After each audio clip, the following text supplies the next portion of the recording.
stays on until I turn it off. Yes, you did.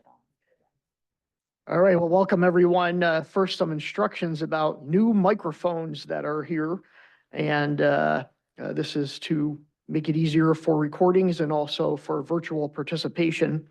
And I'm told by Teresa, and I tried it and it works, there's a few for each person. So if somebody near you wants to speak and you have the microphone, pass it on down. You press the push button and you can see a light goes on here that's green. And then when you're done, and it turns red. So we'll probably have a little awkwardness with this at first, but moving forward with technology, and of course, this is good for transparency and openness too. So why don't we start? Maria, could we call the roll, please? League of Women Voters, Janet Brennan. Alternate Howard Fosler. Salinas Valley Taxpayers Association, Kevin Dayton. Here. Alternate Rick Giffen. Monterey Peninsula Taxpayers Association, Tom Raleigh. Here. Alternate Rick Hewer. Senior and Disabled Service Agency, John McPherson. Here. Alternate Brielle Bumba. Bicycle Advocate, Victoria Beach.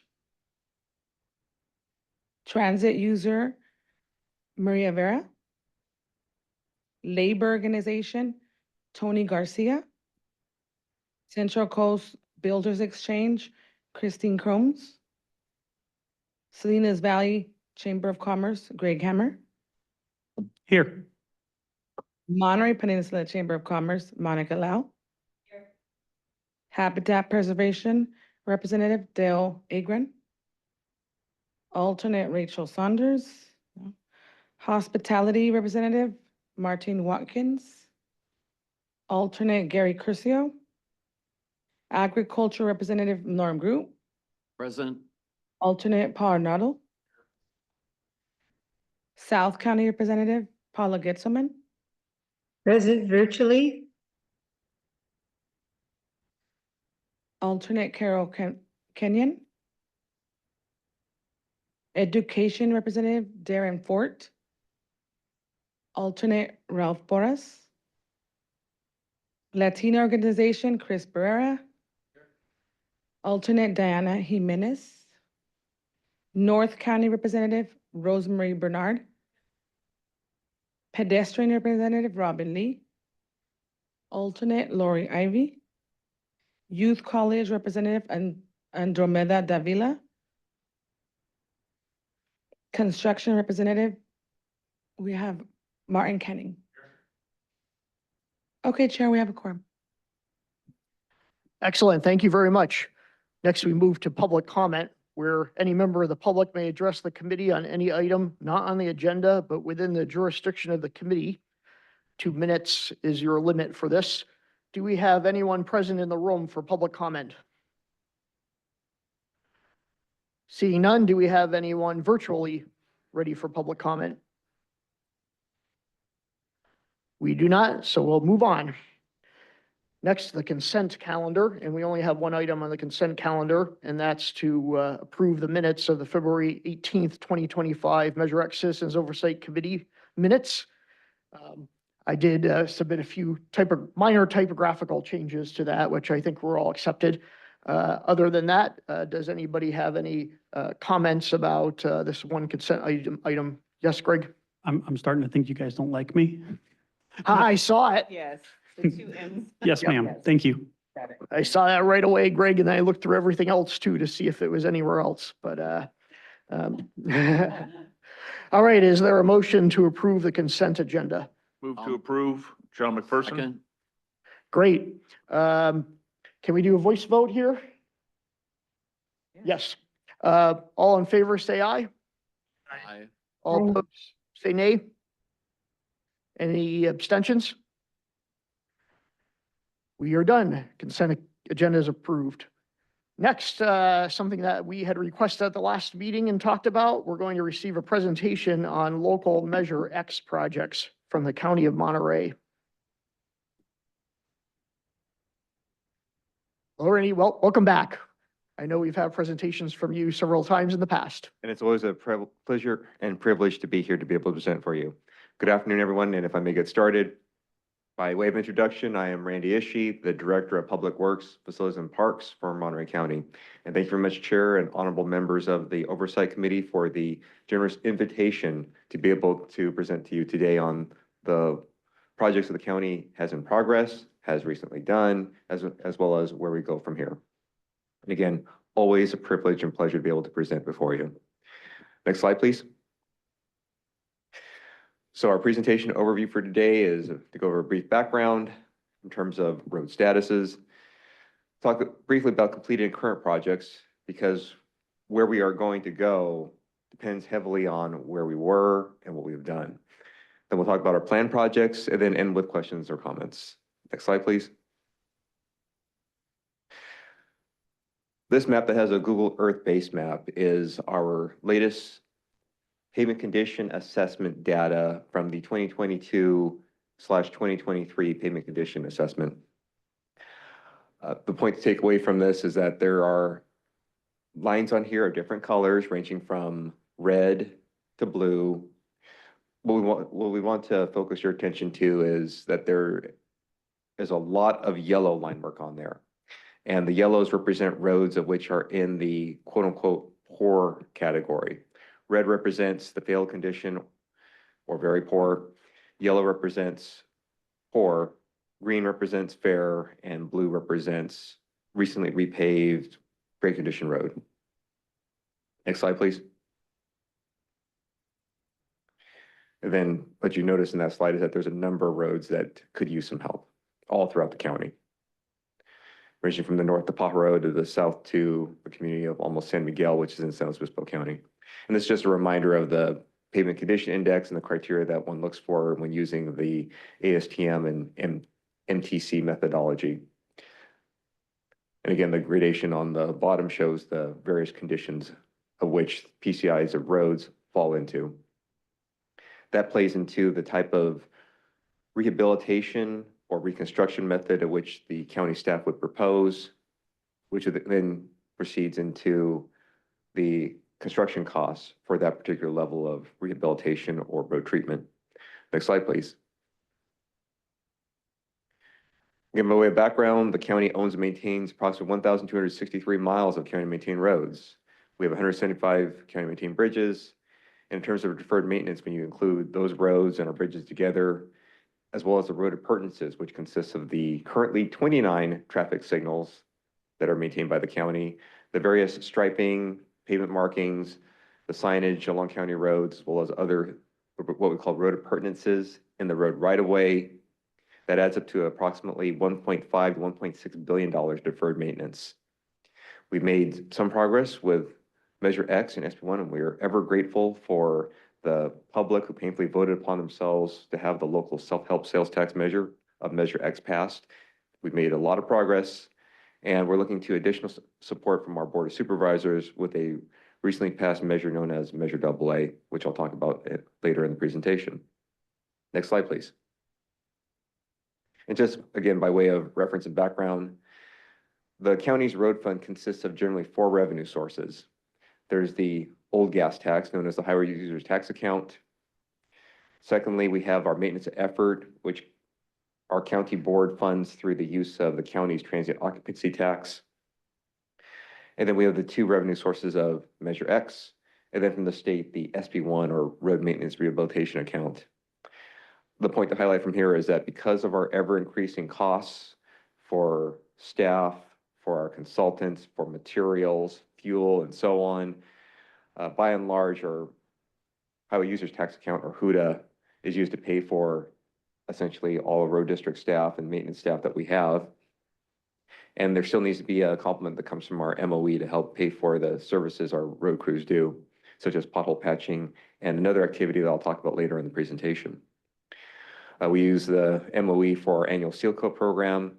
And last year, our board approved a program known as the Local Road Rehabilitation Program, where communities who otherwise have roads that are local roads that would never be able to compete against our high traffic, high volume, priority ag routes and priority tourism routes just could not compete against, such as San Miguel Canyon, River Road, Old Stage Road, Carmel Valley Road, and so on. So the target community specifically, we have our local road rehabilitation program, which is funded by a good portion of our MOE.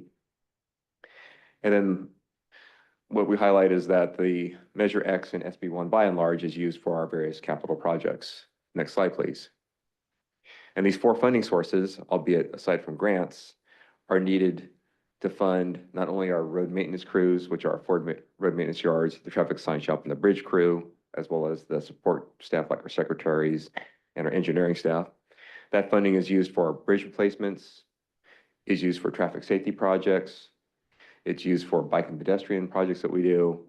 And lastly, and unfortunately, over the course of the last 2 years, we've had to use it quite a bit for our locally declared emergencies. Next slide, please. And so here we'll talk about completed and current projects that we have done using Measure X. Next slide, please. So the first one, which is a Measure X priority project that the county campaigned on, was the Alisal Road reconstruction project. We completed that project in December of 2024. This one will not show up so much on the current packet of which you have. And again, many of these projects that staff is going to go over with you today are explained in far greater detail in your Oversight Committee packets. So we're just going to touch briefly on the details of them. So the Alisal Road reconstruction project repaved from approximately the city of Salinas city limits to Hartnell Road. We also did underground work by replacing drainage culverts and reconstructed drainage ditches. And we also instituted the latest Caltrans Highway Design Manual methodology for local agencies. And that is that for local agencies, we're allowed to use the AASHTO, what's called the AASHTO standard for road widths. So in summary with that, and what you'll see from the entire series of projects we have, is that the county has done traffic calming lanes on these different road projects. And what that does is it's opened up a paved shoulder for bicyclists and other multimodal uses. In some cases, we've been able to do class 2 bike lanes on them as well. And so what you see from the left-hand side picture is that's the before picture of Alisal Road, which many who drive that route would know that poor condition that it had. And now this is the after condition post 2023 when we finished the road reconstruction project. We did a full depth reclamation of it. We did a nice layer of hot mix asphalt on the top, and again, striped it so that it had the traffic calming lanes. And that came in at a cost of approximately 4.8, call it $4.9 million, largely funded by Measure X. Next slide, please. And these two roads are part of the package for the Harkins Road Hunter Lane projects. This was completed in January 2025, and this was the reconstruction of Hitchcock Road and Foster Road, which take access off of either State Route 68 on the one side or Davis Road on the other. Again, we replaced the underground infrastructure of the drainage culverts, and we did pavement reconstruction, and that came in at a total project cost of approximately $4.9 million. Again, heavily funded by Measure X. Next slide, please. These are before and after pictures of those two roads. Next slide. And this is Foster Road, again, before and after. A marked difference. Next slide, please. We also do our annual seal coat program, as mentioned previously. And for years, the county has solely used its portion of MOE, or county transient occupancy tax, to pay for doing the seal coats, which range from chip seals to cape seals to slurry seals, whichever treatment is most appropriate for that level of road. So what's noted in your packets and was a substantial project that we had was the FY 2024 pavement seal coat project. And it's in your packets because we paired up both and looked at the opportunity to pair up two sets of projects together all in one to make the county dollar and the ratepayers dollar stretch as far as possible for those economies of scale. So again, we use the portion of county transit occupancy tax as the main source of funding, and also paired in some Measure X dollars to do a Measure X campaign initiative project known as the Reservation Road portion from East Garrison past Panzera to Portola Drive, a very long segment of roadway. And then we seal coated the westerly portion of Blanca Road, westerly meaning west of State Route 68, that's in the county's jurisdiction up to the city's limits, and roughly Also Road, Davis Road. And then we did River Road from milepost 6.47 to milepost 7.77. We completed that project in August of 2024 for a total cost of approximately $4.3 million. Again, about half of that was funded by the county's TOT, and the balance was made possible by Measure X. Next slide, please. And so this is that portion of River Road, as I mentioned. This is an area that we've had challenges with in the past, and now it's been rehabilitated, as shown in the right-hand side picture. Next slide, please. And this is Reservation Road. And again, this is one of the Measure X campaign projects that the county had campaigned on. Top shows the before, and the bottom shows the after picture. Again, a marked difference. Next slide, please. There were also intersection safety improvements that were campaigned on as part of the Measure X campaign. One of those is the challenging intersection of Elkhorn Road, Warner Road, and Salinas Roads. So in prior reports, the committee has seen that the county has done interim safety improvements along this portion of the G12 corridor. We did a two-way left turn lane along Salinas Road quite a few years ago, as well as instituted modern day bike lanes with the use of the green methacrylate to help highlight that bike lane.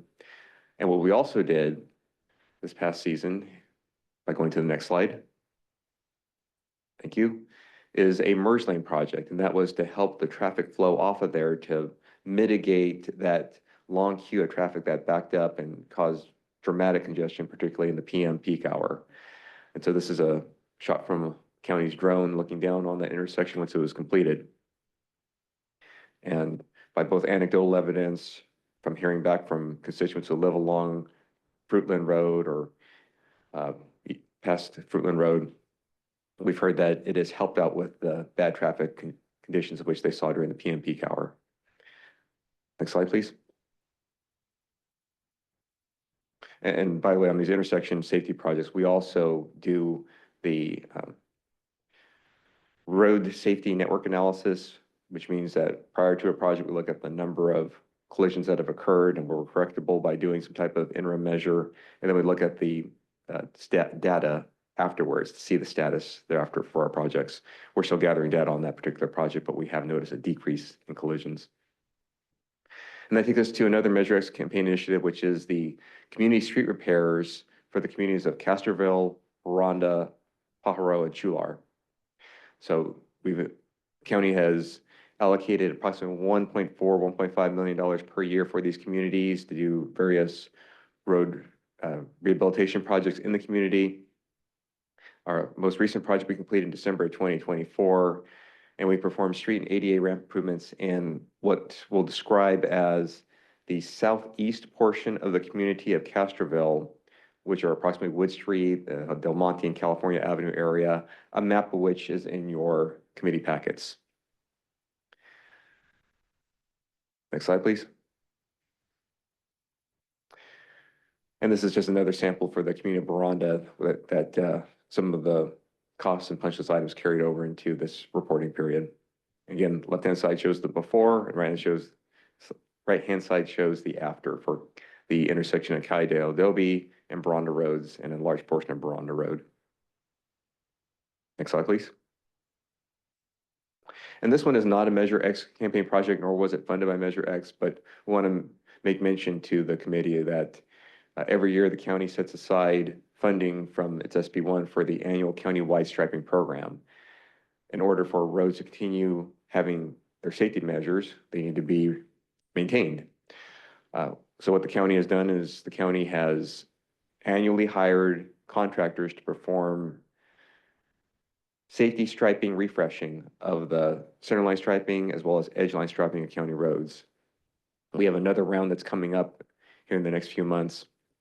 And the takeaway from it is that we typically do this work in the spring and the fall when the weather allows for appropriate curing time for the materials.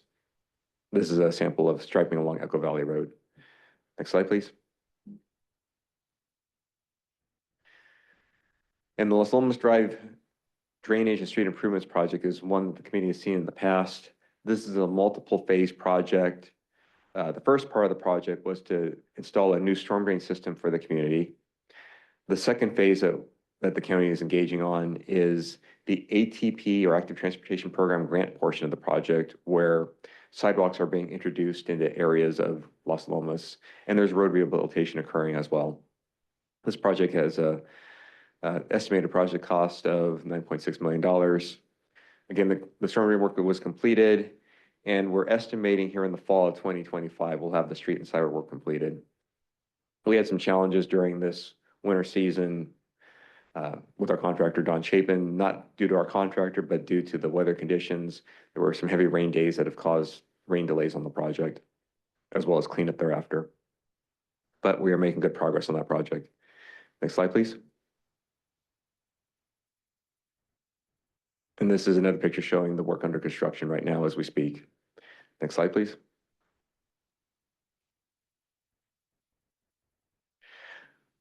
Measure X has been an instrumental tool for the county to leverage against other grant opportunities that we would not have been able to otherwise, or would have been very challenged to otherwise. So bridge projects are an example where a grant is needed to fund the majority of the work, but there's still that local match that's needed. And Measure X has been instrumental for the county to be able to use and leverage against to be able to both win the grant and then to construct the project. So this is a multi-year project. The committee has seen this one in the past for Nacimiento Lake Drive Bridge. Well, we're finishing up the last set of environmental work on the project that was needed as part of the permit conditions. However, this project was made possible, and its total cost of $11.3 million, and was completed in the fall of 2024. Again, made possible through being able to leverage Measure X dollars. Next slide, please. Again, this is another sample of a bridge project that was made possible through leveraging these Measure X local dollars. This one is a scour repair project for the South County on Bradley Road. We reconstructed the bridge support piers and did other work around the piers and the riverbed to assist the flow lines of the river water to safely move around the pier columns and repair any damages caused by the years and years of Salinas River water flowing around them. This was completed in the fall of 2024. Next slide, please. And as mentioned in the committee's packets, Measure X was used to fund our storm damage repairs from the 2023 winter storms. And these two pictures show some very dramatic damages that we experienced that were altogether very dramatic for the motorists who needed to travel throughout the Salinas Valley. The storms caused such detrimental damages to Chula River Road and Gonzales River Road that both of those bridge crossings, of the few bridge crossings we have to cross the Salinas River, were closed for a very long period of time until we were able to fix them. So with having Measure X available, we were able to hire one of our emergency contractors to come in and get the road repaired and reinstated as quickly as possible to restore that connectivity across the Salinas River. Elsewise, it would have been months, and it would have taken a motorist tens of minutes to go an alternate route around with the remaining bridges available in the county. Next slide, please. And it is helpful to make mention of a project we recently wrapped up, which here again is not in your committee packets because it's not part of this reporting period, but it's a current project that was completed by the county. Our fiscal year 25 pavement seal coat project, which was pavement rehabilitation, resurfacing, in this case, a Carmel Valley Road. And it was from originally a much smaller set of limits, from roughly Miramonte Road to almost Villa del Cinco. However, with being able to use Measure X dollars to pair up for a portion of the project, as well as using some other funds that then Supervisor Murray Adams identified, we were able to do not just a couple miles like we typically do with seal coats. We were able to do 5 miles of Carmel Valley Road. And in addition, and staff wishes to extend gratitude and kudos to the Carmel Valley Road Advisory Committee, they paired up some of their own funding from traffic mitigation fees to hire their own consultant to do a multimodal traffic safety enhancement project there in front of the Mid-Valley Shopping Center, and instituted more bike lane features as well as delineation features and separation features so that bicyclists bicycling along the Class 2 bikeway now had a more streamlined and altogether a safer and a vehicular traffic calming route there in front of the Mid-Valley Shopping Center. But we don't have a display of that plan to be able to show. We do have some of the pictures to show from that. So all of that was paired up and everyone leveraged their dollars with one another for a joint project that has had multiple benefits. Again, we did the AASHTO traffic calming lane designs and instituted those on the project for Carmel Valley Road. It's widened the paved shoulder in the area, making a much better Class 2 bike lane out there. And again, the CVRAC had provided a design which the county carried out to provide a much better bike and pedestrian route along Carmel Valley Road in front of the Mid-Valley Shopping Center. And so that made the project cost approximately $3.5 million. Next slide, please. And these are some pictures showing the before and the after. And where it was possible, the county did institute buffers between the Class 2 bike lane and the travel lane. Next slide, please. And so that takes us to the planned projects. Next slide, please. The county's planned projects are vetted through and go through what's called the county's 5-year capital improvement program process. It's a very rigorous process where initially staff take in the recommendations for road prioritization based on the algorithm, based off of pavement condition, traffic volumes, whether the road is an ag route and whether the road is a tourism route, as well as some other features, are other bridge projects and other grant-funded projects. And the county incorporates all of the road and bridge projects together with facilities projects. And in summary, currently the county is going through its next cycle of the 5-year improvement plan. That spells for the projects for the next 2 years very clearly, and then the 3 to 5 years on the planning horizon based on, here again, on priority.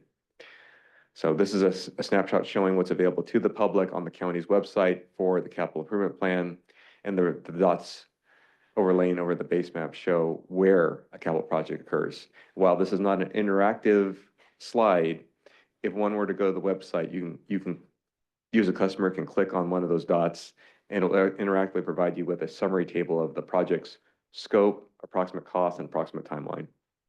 Next slide, please. And that's available at this URL, which staff is leaving a copy of the presentation for TAMC so that you can click on the link later on after today's presentation at your leisure for your convenience. Next slide, please.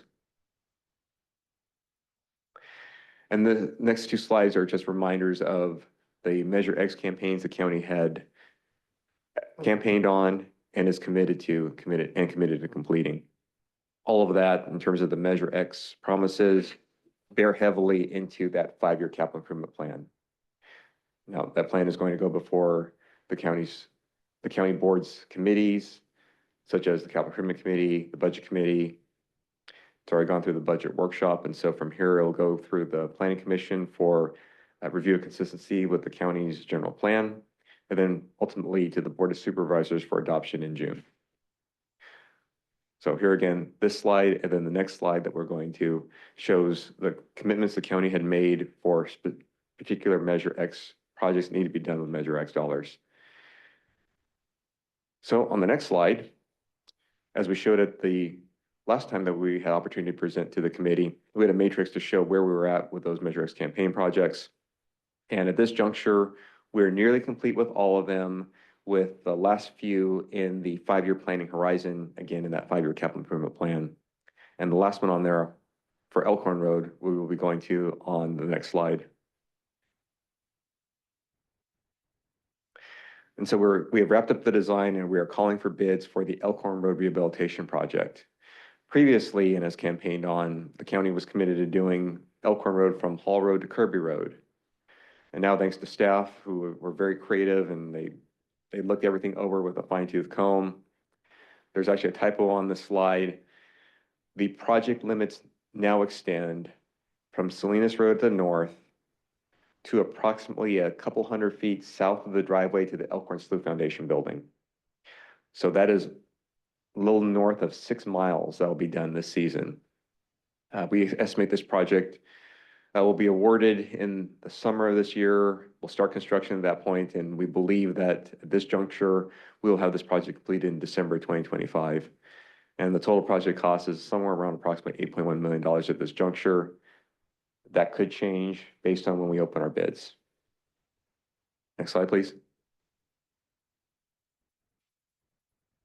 And this is our project that we've been working on for some time. It's the Gonzales River Road Bridge Superstructure Replacement Project. This is another project that leverages Measure X dollars in order to win that grant from the Federal Highway Administration as administered by Caltrans. This will still involve the full closure of the road in order to replace the bridge. And the estimated project cost is $16 million, and we're targeting construction at this point for 2026. We've already completed environmental review on the project. We're finishing up some last sets of design. There's some right-of-way work that we're still doing. But with that, at this juncture, our estimated, or at least target construction date is sometime in 2026. Next slide, please. And this was a great partnership between CAMC, the county, and Caltrans in conducting what was called the G12 Corridor Study back in the 2018 timeframe. There were several projects, specifically safety projects, recommended out of the G12 Corridor Study. And as the committee recalls, the county won an HSIP grant for a portion of Segment 1, specifically to construct a roundabout at the intersection of Castro Boulevard and San Miguel Canyon Road. Currently, the county is in the environmental review phase. We've had the public comment period out for the environmental document, which is an initial study, mitigated neg deck. We hope to take that to the board for adoption in the next couple of months. And at this juncture, our estimated project cost is around $2.2 million. We've already started the design of this project, so we hope to go to construction in the next several months, maybe early next year, all depending on some last right-of-way things that we're still also trying to do. Next slide, please. And another project we have from the G12 Corridor Study that we also won an HSIP grant for, and that we're leveraging Measure X dollars as our local match, is the Project Area 6, or PAHRO, Bike and Pedestrian Safety Improvements Project. We've had a community meeting this last year, and we received feedback from the community. There were several recommendations that the community members supported. There were others that were clearly not supportable. So we've taken that feedback back to made sure that we still met the safety intent of the project. And in summary, we still meet our criteria for benefit cost ratio. We still kept our grant funding.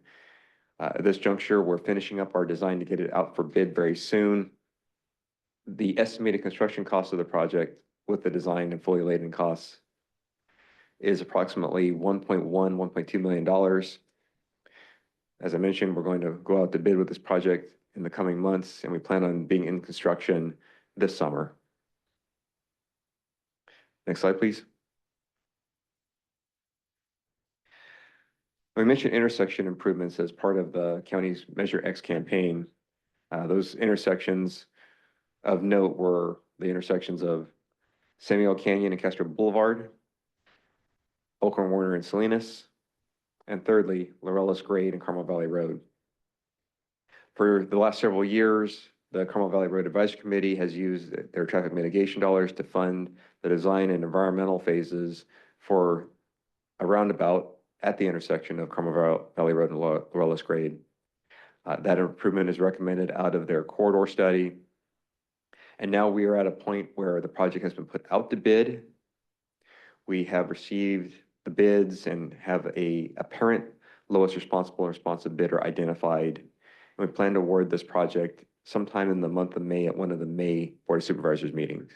So we are clearly going out to construction of the project.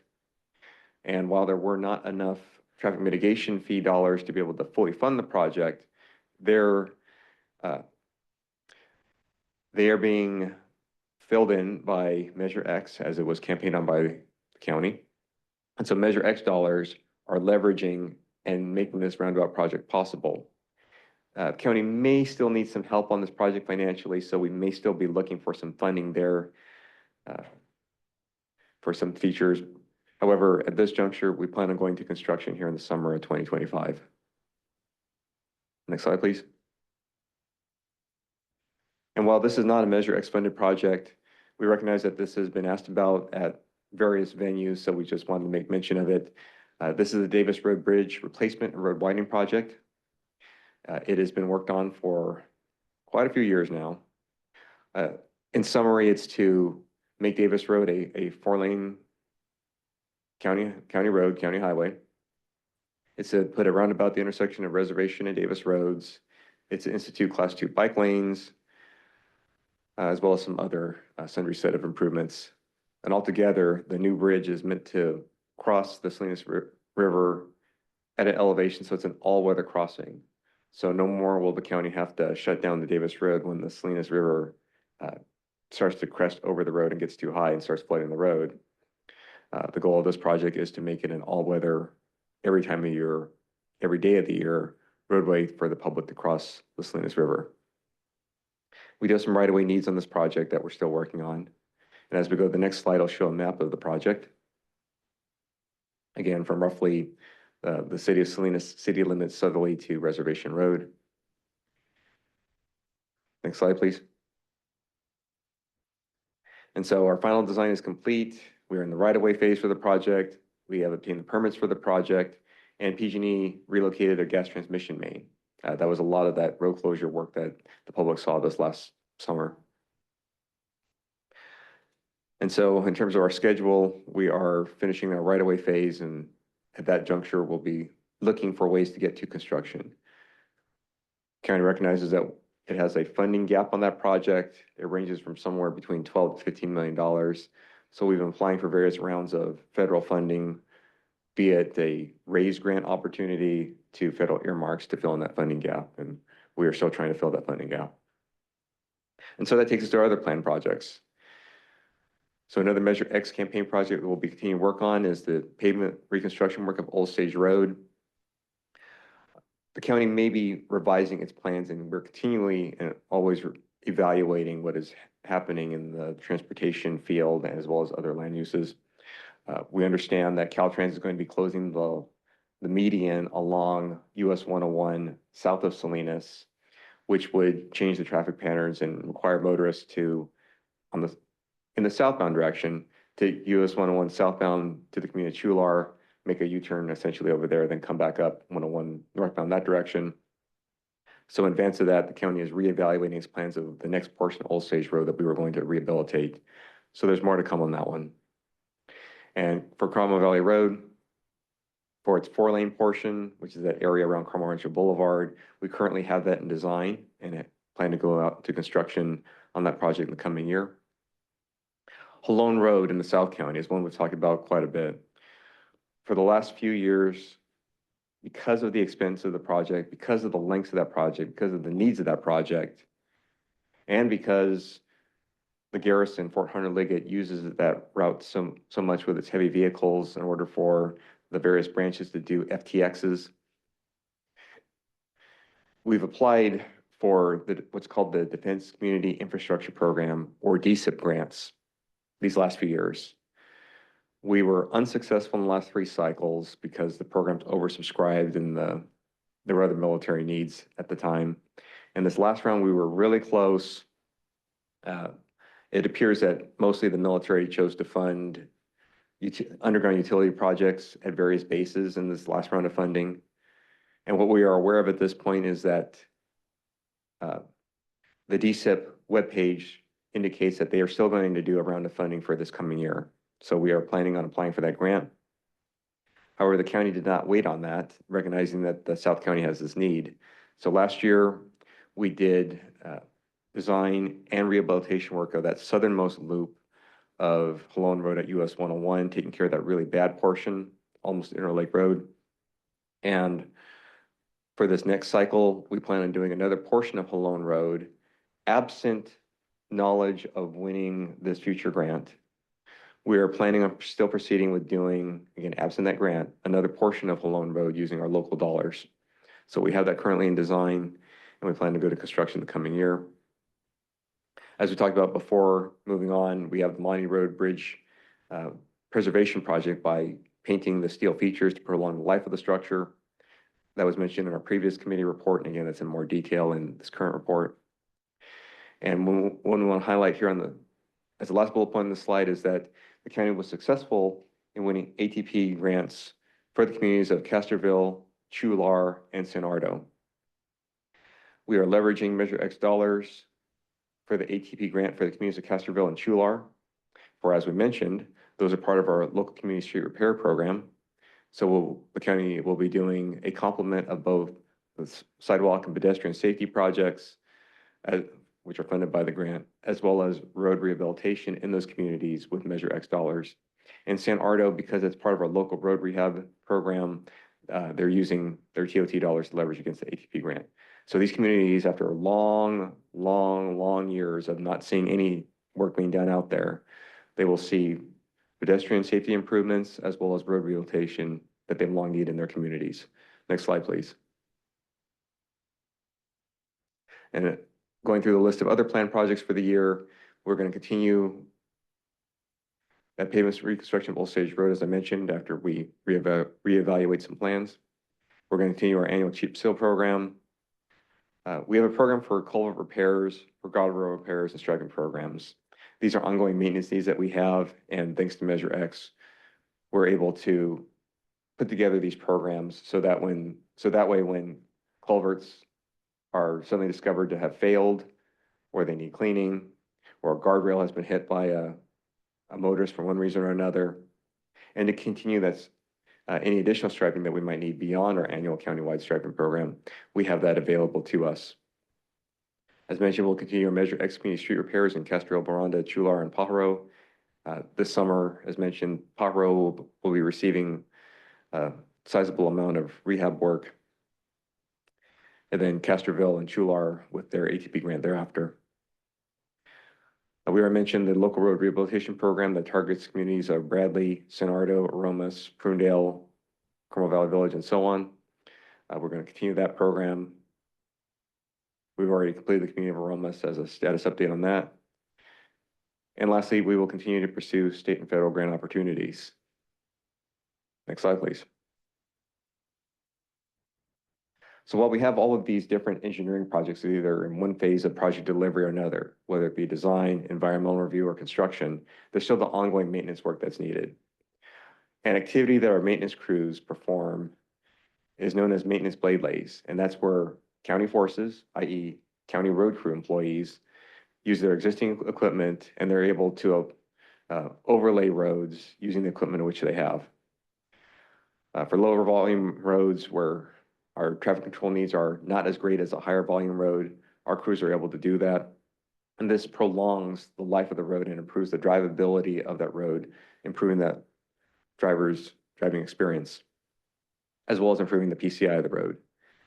That was an activity that I mentioned earlier in the presentation that's funded through county's TOT dollars or MOE. So this is one that we continue to do, and we will continue to be doing that for years to come. Next slide, please. We also look at new technology in order to improve our maintenance practices. If one does not learn and look at new things, then one is stagnant and you are not keeping up with the trends.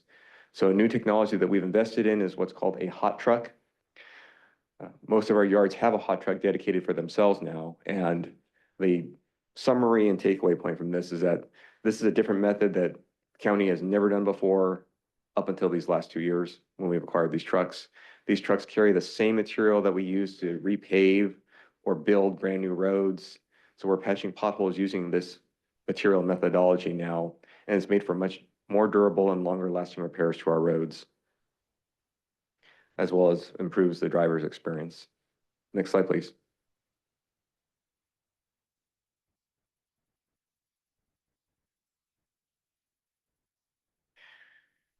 And as we wrap things up, one thing that on the horizon is an emerging funding source that we make mention of, and there's still a lot to be found out about this program.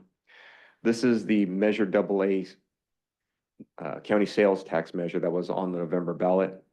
And the county appreciates all the voters who voted yes on the sales tax measure. The county had campaigned on various improvements in the county, ranging from county roads to parks improvements to sewer and water improvements, and a sundry set of other needs that the county has as new needs. So with this set of funding, it's general fund dollars that have to be voted on every year. Now it's emerging because the county has barely started to collect sales tax for Measure AA at the beginning of April. So it's not known yet at this time how much will be collected, but once the county learns more, the county board will be making decisions on where it can go. And by way of a informational webinar that staff provided to the public, we included this map that shows areas that these are roads that we know are ones that our public asks about. We hear complaints about them. We've tried to respond to them with our maintenance crews, but they're just too far out on our 5-year horizon and beyond our 5-year horizon. But with this new funding source, we could be able to accelerate or altogether move up one of these road projects. Again, has to be voted on by the Board of Supervisors. So more to come on that one. Next slide, please. And as a reminder for the public, if you should ever see a road issue, if you see something, please say something. And these are the 3 different ways to be able to contact us: by email, by calling our Laurel Yard, or by using the Monterey County UConnect app. And that takes us to our final slide for questions or comments. And we thank you very much for the opportunity to be able to speak before you today. And Ms. Bernard, Thank you. Yes, thank you, Mr. Rishi, for your report. And this is the point where we now turn to committee members for questions and comments. And I guess, Rosemary, you have one. Thank you, Randy. This is so informational and so helpful. Question about the Measure AA funds. What do you expect to generate from the tax revenues on that with that measure? Excellent question, Committee Member Bernard. What we can speak to is what's available in the documented record. The county's consultant, who was used at the time of creating the information documents for the sales tax measure, estimated that Measure AA could bring in $29 million a year of new funding to the county. Again, that was what the county consultant had predicted.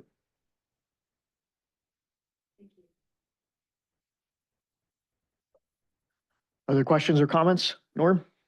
Sure. Thank you, Randy, and great report. Really appreciate the updates here. Couple of questions. When you're doing the repaving or resurfacing of some of these arteries, are you staying within the existing right-of-way, or do you have to expand that if you're including a bike lane?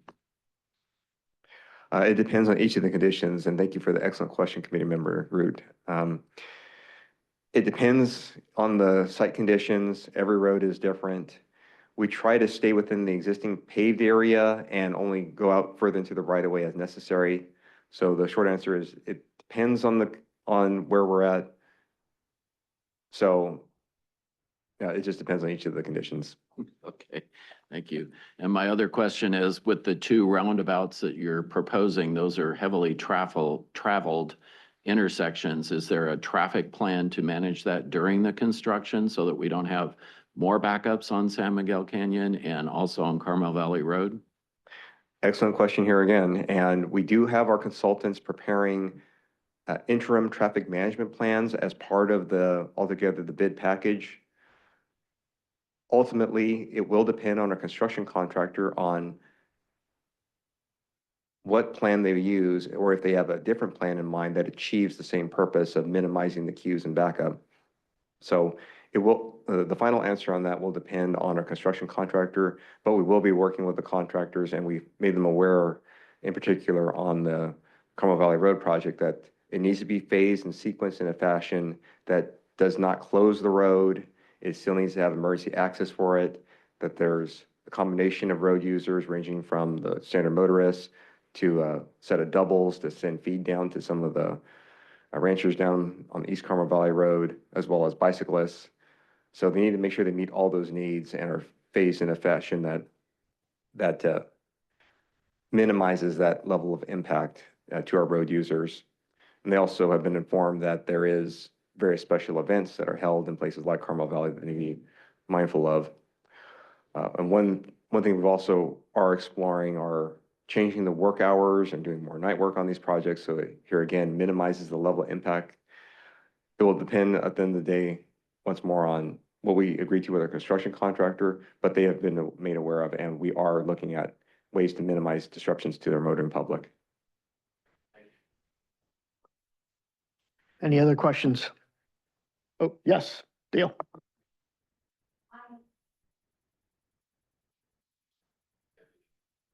Thank you.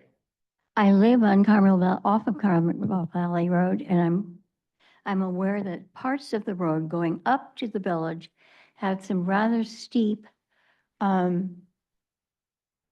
rock walls, natural rock walls.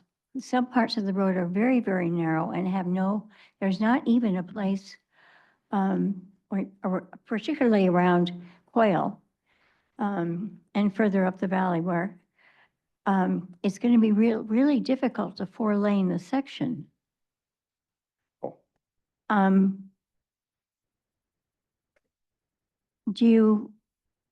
I guess my question is, how can that be managed? Thank you for the question, and I should have been more explicitly clear, and it would have been more helpful if I had a map exhibit to be able to present for you. We are not 4-laning all of Carmel Valley Road, so we did not intend to convey that message, and if we Okay, did, we thank you. apologize. What we meant was, there's that 4-lane portion of Carmel Valley Road from State Route 1 on the west, easterly to past Carmel Middle School, essentially. Yes, It's that 4-lane portion that we will be rehabilitating in place. yes. That's our thank next you. phase. So we're not going to be going, we will not be 4-laning all of Carmel Valley Road. Thank you. Yes, Monica. Sorry, thank you for the presentation. And again, on Carmel Valley Road, Marina did an excellent job of communicating the work done on IMGEN. And hopefully when and if the work on Carmel Valley Road starts, maybe there's a partnership with C. Monterey or other organizations that work closely with the hospitality industry to get that communicated to the many staff that go out there, and again, for the special events that happen. Excellent feedback. Thank you very much. We'll make sure to follow up on that. Greg. Thank you. First of all, great presentation. I think everybody's echoing that. I actually had no idea that there's over 1,200 centerline miles in the county of Monterey. So that's, I didn't know. So it's good to learn. Obviously, I'm a resident of South Salinas, so I'm hitting more to the items that are closer to my house or to where I live. For Hunter Lane, it was a terrible road. Thank you guys for redoing the entire thing. Have you, or has the county explored the use of edge lanes or edge bike lanes? I know they're not AASHTO approved yet, but is that something that you guys see coming down the line for a road that is not necessarily as heavily traveled? Are you familiar with them? Sorry. I'm afraid that this staff member is not familiar with that methodology. However, we'll talk with TAMC after this meeting and get more familiar with that technology. Okay. And then to follow up on that, along Davis Road and then the Blanco Seal project you guys did, I am personally very disappointed that the Davis Road is only going to get a Class 2 bicycle facility. I think you're constraining or reducing the potential use or impact that this will have to Salinas residents to be able to go to and from the Fort Ord recreation area and being able to do so without vehicles, because it's a pretty short stretch. So I'm very disappointed to not see better infrastructure on a brand new road project. Same thing with the seal project that was just done on Blanco. I understand that the easiest thing is just simply to repaint and restripe where the stripes were after a slurry seal, but it seems that this is the perfect opportunity to put in infrastructure for ATP stuff on such a wide road deck where now it's just a stripe. And then lastly, a question regarding, I think a lot of people are thinking about it, and I'm just curious what you guys have in mind for the Amazon project in South Salinas. if there's any mitigation or additional steps that the county sees coming in the coming years along Spreckles Boulevard that will potentially be pretty heavily used, I would imagine. Thank you.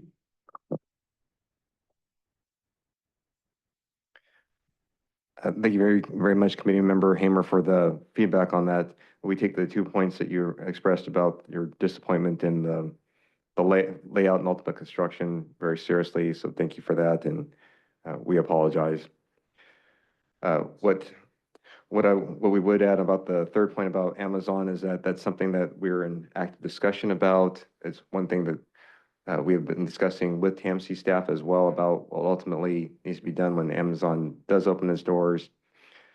And separately on just the county road connections themselves, such as Harris and Spreckles Boulevard, as you mentioned, those are ones that we are also keeping an eye on, as well as our future plans, which more of that will become more visual and more addressable once Amazon becomes more clearly going to open and we see what the traffic patterns may look like. But we do recognize that there's likelihood that the truck traffic will likely take Harris and Spreckles Boulevard up Harkins just by way of convenience. We'll have to continue having those conversations.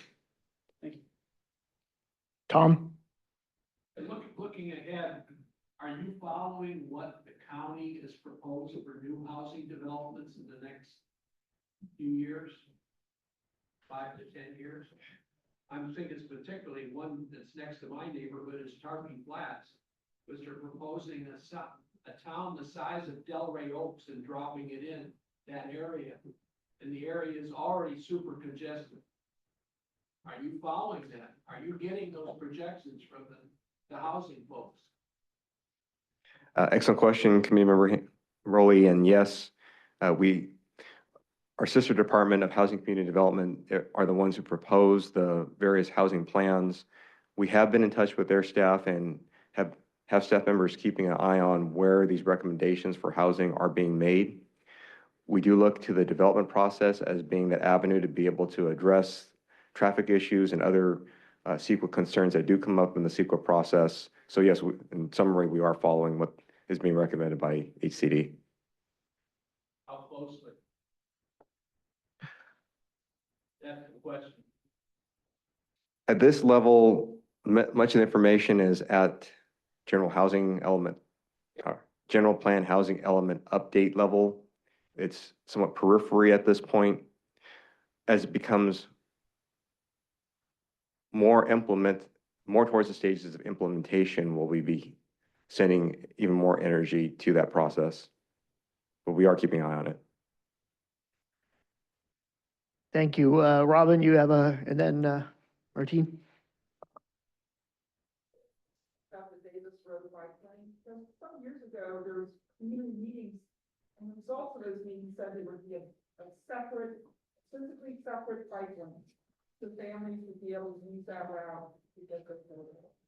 And then I saw this a couple of years ago, that it's just going to be a striped lane and 4 lanes at that, so the traffic's now going to go faster. And you have no, it's mind-boggling that those meetings work or not. That the design all of a sudden is just right down the middle of the road with traffic going twice as fast. So I'm really disappointed in that. And the other thing is, whenever I go to meetings like Castroville, the main road to Castroville, that people say, oh, you gotta speed it up because it's a 3 lane and people want to get home or get to where they're going. And then the people that live there want a main street. So you have this push and pull of speed it up and slow it down kind of thing. And it just is an impossible design. Having designed around contrasting needs like that. And so I've always wondered why the Highway 1 interchange and 156 was finished. Where you can enter and exit, get to Mossland from Highway 156 rather than to Capitol. In the same way, you come through Highway 1 and exit on 156 without, so then Capitol could be a community, have their main street with all, and their air quality would improve immensely. And the rubber and all the dust and all the everything that traffic creates, that the health of the community would improve immensely. So I've never understood why that has not been a consideration. I asked them, and I asked about it at a meeting in Capitol, and they said, no way in hell would that ever happen. And there's gotta be a way in hell to have it happen in order to improve the lives of people in Capitol. So you don't have a constant push and pull, and then it goes nowhere, and you get a project that doesn't do anything because it wants to serve two very divergent opinions or needs. But I'm just always, so that, thank you, ma'am. Thank you for taking these. One thing about some of these questions is some of this has to go to the actual board that makes the decisions. So for example, that particular case, you would want to probably talk to your county supervisor about that. That would be Glenn Church. And of course, Tom, you would want to talk to your supervisor regarding Highway 68. Very good. But it's good that you're taking down these comments and thank you for them. Other reminder, if you can use your microphones, please, because of the recording on this, that would be helpful. Martine, it's your turn. Thank you for your presentation. I apologize, I was a few minutes late. In terms of, and you may have covered this earlier in the presentation, but in terms of the number of projects throughout the county, do you have a criteria for how they're prioritized? Excellent question, committee member. Yes, we do have a prioritization methodology that staff uses for selecting for roads. We also have one for facilities. We also have one for some of our parks needs. And for roads, generally speaking, it's based off of the pavement condition index of that roadway. It depends on the traffic volumes on that road, and consistent with the Monterey County General Plan for policies that have existed for a very long time, more priority is given to ag routes as well as tourism routes. So all of that weighs into the mix of the 1,260 miles of county maintained roads. Okay, appreciate that. And it sounds like based on your comment around other types of projects that are happening outside of the county's jurisdiction, that you're coordinating with those jurisdictions as well in terms of how you're prioritizing. So there's not sort of just this impactful area of multiple jurisdictions or authorities doing different projects at the same time. The county strives to coordinate with the local agencies and sister agencies as much to the extent feasible. A good example is San Benito County has reached out to us about a project they want to do on their side of the San Benito County border towards King City, where their part of Bitterwater Road is one that they want to rehabilitate in the coming years. So we are coordinating with them on that. We've kept in coordination with the city of Carmel as another example in terms of what the plans that they have for roads like Ocean Avenue, and I believe Carpenter Street was the other one they asked us about. So we are coordinating with that particular jurisdiction there. So we have been keeping coordinated with the local agencies to the extent feasible. That's great. That's good how you can avoid unintended impacts associated with multiple projects at the same time. I have just two more brief questions. The first is, and this might be not anything that you're particularly aware of because it could be outside of your scope, but are you aware of any housing kind of developer impact fees associated with new development being available to support the impact with, as mentioned, traffic impacts in that area? Excellent question. Both the county and TAMC have development impact fees for various zones. These are established through traffic nexus fee studies that were based off a parent document. I imagine that Mr. Zeller could provide a much better explanation than this staff member can, but generally speaking, there were studies conducted years ago as to the impacts of development, where the developments would occur, the trip assignments, the distributions, and the pro rata share that each of those areas need to pay. And so that's a fee that is then collected after adoption by the board. That is then a fee that's collected whenever a building permit is pulled for either a house or new housing developments. And of course, there is a CEQA process for any larger developments such as residential subdivisions, so on, such as September Ranch or Rancho Cañada Village. Sure. No, I appreciate that. It's nice to know that there's something like that in place potentially to leverage existing funding.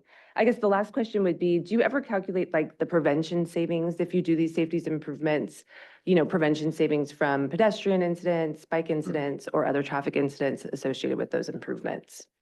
Excellent question. That is a process that is done by our traffic engineering staff, particularly whenever we apply for grant opportunities. We recognize that Invariably, there are collisions that occur. As much as we don't want them to happen, they do occur. And that data and the reasons for those collisions become part of what's called the benefit cost analysis, which is a requirement for those grants. So if there are some cases where there's let's say an improvement method or some countermeasure that is not as expensive as a roundabout, then that's generally where one would lean towards, and of course, where the grant review committee would look at. So yes, we do look at that data. Anyone else? I do have, we have two more. Okay, go ahead, Chris. You haven't asked a question yet. Great report, Randy. A lot of information. You got a lot going on. Regarding Las Lomas, you had mentioned about a drainage program within that project. And is that complete now or? Excellent question. Yes, the storm drain project is now complete. It mostly went down Sill Road and crossed underneath that portion of Hall Road. And when did you say the sidewalk program would start? That one has started. It's in construction now. Again, as I mentioned, we had some weather delays because of these late rains in the project. So our anticipated completion date has been moved out in time. It may be in the May timeframe when we have it all completed. Great, great. And the bidding process, have you noticed that the same people bidding for all these jobs, or is there a variety of different companies bidding for these jobs? That's an excellent question, and we've started to see some changes in the bids that we've been receiving in terms of the prospective bidders who bid on our projects. We've had inquiries as far east, using Carmel Valley Road, the less great as roundabout as an example. We've had bidders interested from as far north and east as Sacramento, which we've not seen that in a very long time. And then we have the standard, more locally based contractors that invariably always submit bids for county contracts, or at least almost all the time they submit a bid for construction contracts. Only in one of these in our recent bid openings have we seen maybe 4 of the same local bidders who usually bid. But using Viejo Road that we just opened bids on, that one, which is a storm drain repair project from one of the last set of storms, we saw 8 bidders come in, and that was quite a surprise for us. And it was not a high dollar value project either. So very recently, we started to see more bidders from a much larger geographic area coming in. And one more question, the hot truck. What made the county decide to make that change or give it a try? Because, you know, we all know that the cold mix, that's what's used in Salinas. Pretty much it just washes away after a while. And what made that that change? In discussions with leadership and our maintenance staff, we looked at new technologies, and it was decided that collectively, we all agreed that doing the same method of which we've always done, which leaves a not remarkable interim measure for our motoring public, is something that we need to improve on. And we're always looking for ways to improve. There's always areas of improvement. So in looking at ways that we could improve, one was to invest in that new technology, which makes for much better repairs and much longer lasting repairs. So that was the decision that we made at essentially all the mid to the highest levels in the department. And it is serving our public well, from what we can tell. Wonderful. That's all for me. Great job. Thank you. Norm, you had an additional question? Yeah, I had one more question I thought of. Is there any plans to do something on Dolan Road from the railroad bridge east to Castroville Boulevard that I happened to drive this last weekend, which was pretty dangerous at night? Excellent question. We do get many complaints about Dolan Road. The county does have long-term plans for Dolan Road, and at this juncture, that's the most we can express at this point. Yes, Rosemary? Again, Randy, it was really an excellent presentation. I've driven most of the roads that are in the packet that have been improved, and especially that one down in Chular River Road area.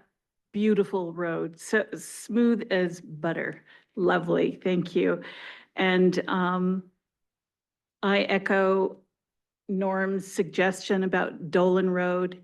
It is a jawbreaker road, and I'd love to be able, so would it be helpful if you received more letters about Dolan Road? Is that, what does it take to get Dolan Road repaired? It is awful. That's an excellent question when it comes to prioritization and long-term plans. We have our near-term plans, which are our maintenance crews use our new technology as discussed, the hot truck, as well as their other maintenance practices to prolong the lives of the road as reactively and efficiently as they can. And then, of course, we have our longer suite of projects that are part of that 5-year capital plan. We do have a lot of needs in Monterey County. When we take those 1,260 miles of roads, as well as we can't even speak to the bridges and our traffic safety projects we have at this juncture. When we just look at the roads, if one were to stretch each of those roads on end with each other, that'll get you 1/3 of the way across the United States in the east-west direction. So that's a lot of mileage of which has to be maintained, improved, and we are dealing with many years of deferred maintenance. As I mentioned, Dolan Road is on our longer-term horizon because we have all of these other projects that were already prioritized in advance. Examples are like Spence Road there in the South County or Blackie Road in the North County. Those are ones that were also Measure X campaign priorities, but they are higher up in the queue in these future years than our Dolan Road, which we have a lot of needs. We want to get to that one. And it's a matter of chipping away at each of these until we can get to that point. So we ask for patience on that.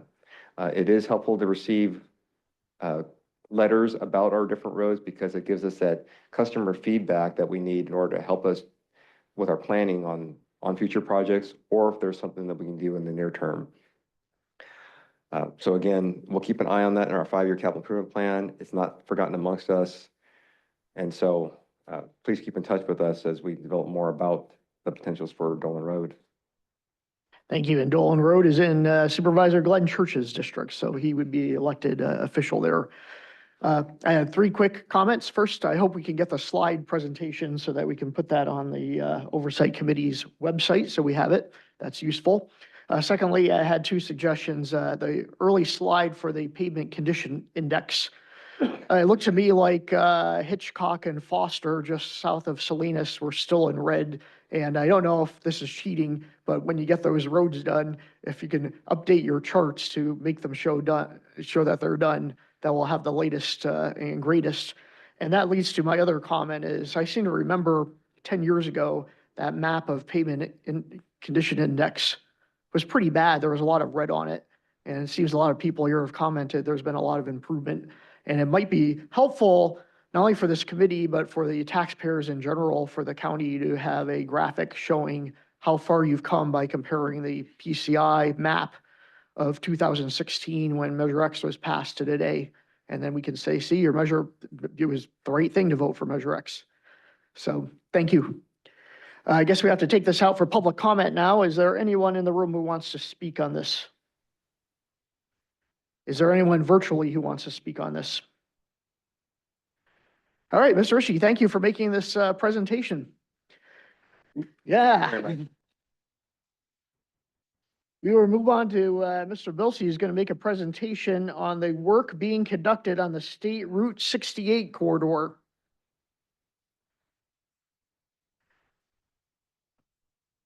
Good afternoon, Chair and members of the committee. I'm Doug Bilsey, and I'm the project manager for the 68 corridor.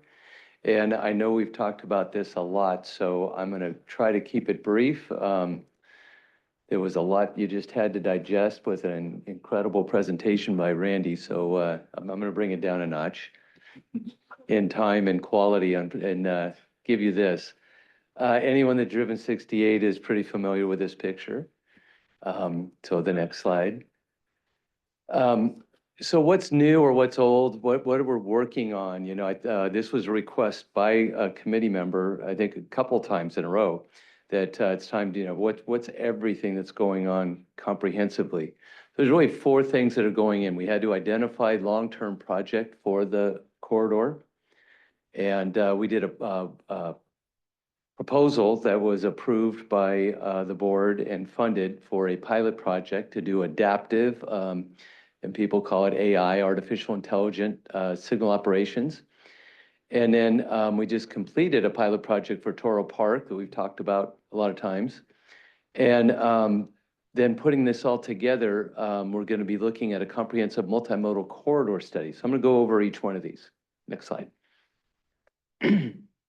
So the Scenic Route 68 Corridor Improvement Project, that's the formal name for the entire, not the entire project, but for the recently completed environmental document that was done in the fall. It came up with the recommendation, the preferred alternative is roundabouts with a hybrid design that's similar to you see at the intersection of 1 and near Pebble Beach entrance. And that's for all 9 intersections between Salinas and Monterey. The first phase has been identified as working on the east side by Salinas, and that's because in the morning you'll see that the queue starts coming westbound, and it hits San Bernardino Road, and until it gets to San Bernardino Road, it's just a huge queue in the morning. And then in the evening, it queues again at San Bernardino Road and goes all the way back. So really, San Bernardino Road and Corral de Tierra are really the pinch point on that corridor. And we'll talk about it a little bit, but that's because they're so close together. The rest of the intersections are somewhat spread apart, but those two being so close together really causes the main bottleneck. And then Laurellis Grade, and we're working with the county to realign the entrance to Laguna Seca to be at that intersection. So we thought that would be a good project, but it's not in stone yet. We haven't figured out exactly where to go with our grant application, but we expect it to be the first phase and a wildlife crossings in that area, a bike facility, not what you were talking about, but a shoulder that can meet the conditions so that we can sign it for bike use. So it wouldn't be a bike lane, but you could ride on the shoulder safely with the bike. And then some of the Toro Park improvements. The final environmental report is due this summer, and it represents basically the approval of Caltrans. So it's a project report, they stamp it, and then that's just about it. And at that point, we have our long-term improvements identified for the corridor. So we can go to that if we have to do mitigation measures like we were talking about previously for development. If there's something that happens, we have a collision, we can go and we know what to do. So it doesn't say we're funded, but we know what our plan is. We want the final design for the first phase to be done by the summer of 2026 in time for the next grant cycle, which is due the fall of 2026. Next slide. So the pilot project for adaptive, I'm going to spend a little bit of time here, but this is the inside of a cabinet of a signal. And if you look at the top shelf, there's no pointer here. Do we have a pointer or? Thought I saw it around somewhere. You're gonna go in depth with every piece of it? No, but on the top, you just look at the top shelf and that's telling the controller that there's someone waiting. It tells you who's waiting on the side street. It's kind of the weakest part of it because whether it's video or whether it's loops in the pavement, that's kind of the weakest part of the system. It doesn't know when a vehicle is detected. But then it goes to the controller, which is the middle. And then at the bottom, you see all those lights. Those are where the lights are green, yellow, red. And so at any time, you see this little thing to the left. That's called the monitoring. If any time it sees 2 green lights that shouldn't be going on at the same time, within a 1/10 of a second, it kicks a breaker at the bottom there, and the whole signal goes on flash. It's extremely efficient. And it's kind of a detriment, actually. It's like one of the better engineered systems probably ever created because it is so reliable. It is so reliable that anything to make it better, you get a lawyer that comes in and says, hey, you can't make it less reliable. So when we talk about AI, so the controller is the thing in the middle with the blue right here. This is That's the brains of the system, and it's pretty much a transistor on your watch. It's got about that much memory and that much brain power. So when we say AI and all this stuff, it's not that complex because this is such a fundamentally simple system. But how many have you ever been up there where you saw green and yellow at the same time? Think of the thousands, millions of times that goes through. You'll never see it. You ever seen a green at the place where you've got a green and you see a green where it shouldn't be? Probably never, right? Within a tenth of a second. And if you did, you probably saw it go green, all red, flashing, and you have to actually go out and manually click that breaker to get it off of it. So it's really remarkable, and it's been that way since the 70s. So there's not much change that's been done. And that's, again, it's kind of a detriment because of the couple of times that they really wanted to stretch it, the lawyers came in and 1 or 2 lawsuits and the company went out of business. I mean, it's pretty simple. Next slide. So I'm going to go through a little bit of the details of how a signal operates and what this adaptive does. Free coordination, the whole signal is all set up, and I gave you a little bit probably more than you thought you wanted to do, but the whole system is set up so the signal always knows what to do next. It's so well organized that it knows who gets the green light next, who gets the green light next. And it goes in a specific order, and it can't go backwards. It has to go forward, and it has to go in a certain way. When you do free or uncoordinated, it looks at one intersection by itself. It goes around and around and around, and it just goes flawlessly. As long as it sees the detection, the vehicle's there, it gets served in a certain order. Everybody's treated equally. It's very efficient, and it's the least lost time. You rarely see a green when it's running free and say, hey, there's greens and there's no one here.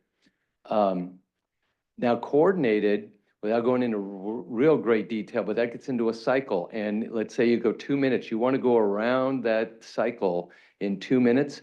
You go and do the side street as quickly as you can, and then it sticks on the main line until that 2 minutes is up, whether there's a car there or not. So it ends up resting on the mainline green, whether it doesn't matter if there's a detection or not, it just sits there. And it can't go backwards. It has to only go forwards, and it can't go forward until it hits that cycle. It means that in one direction of the mainline travel is prioritized only. And it's somewhat inefficient, and there's a lot of unused green time. So now we go to adaptive. So this is the big AI. This is the big thing that we're looking at. What it really does is it's not that artificial intelligence, but it's a hybrid between the two of them. So what it does is it's a combination of the modes, and it switches as needed. It changes that cycle length. It looks at the traffic and it says, oh, there's not much traffic. I can go a shorter cycle. I can go snappier, and or there's more traffic, or there was an incident. All of a sudden, traffic's coming one way where I expected it to go the other. So it can use real-time information to quickly adapt. And it reduces the unused green time. It's not efficient and as effective, let's say, as free. So you still have some unused green time, but it's very good and responsive. Next slide. So that's all you have to worry about. No more worry about how it works. But in general, these are the conditions that you have these different modes. And you'll see that, like, for off-peak where there's light traffic, free's the way to go. Middle of the night, 1 in the morning, most signals run free. Coordinate is poor. Adaptive's okay. When you go peak hour and you just want to push as much traffic as you can, you want to do coordinated. And adaptive is really good. It's maybe not as good as coordinated, but it's really good. And free is the worst. And then you have incident. When an incident happens, adaptive is great. Special events, adaptive is great. When your intersections are really close together, adaptive is really, really a good way to go. And coordinate is good because when you're free, you just have 2 signals. And once you get the green at one intersection, and you go right into a wall of red, so. And then signals spaced far apart. I do kind of want to put this a little bit into context. It's really hard when you have like this platoon of traffic that's traveling. The farther it travels, the more the cars dissipate, and it's kind of hard to serve them in a green. So whether you're coordinated, it's terrible. Adaptive is not really good at this. But the system we're looking at on 68 is kind of that's their claim to fame. MyoVision is like, we can adapt, we can figure this out. Knowing the technology, I'm pretty excited to see how that works. I think you can do a much better job than other adaptive.